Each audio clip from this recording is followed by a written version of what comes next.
Hi, I'm Dr. Philip Cordova with Core Chiropractic in Houston, Texas. Many people often wonder if we can adjust kids, and yes, absolutely we can. I mean, for the most part, they're little adults, and so a lot of the same techniques that we would use for adults are the same that we would use for children, obviously in a much gentler way.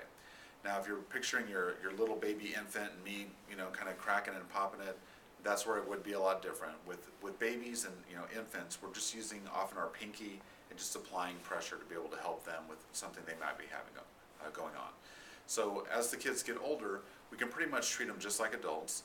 The one benefit is that we'll be able to go a lot more gentle with them, and they need far fewer adjustments. Now, of course, they do undergo a lot more traumas. I mean, I can't think of the last time I fell off a bike or just fell down or somebody accidentally hit me with a lightsaber. But I mean, they get a lot more traumas, but they also bounce back a lot faster, and chiropractors can definitely adjust children.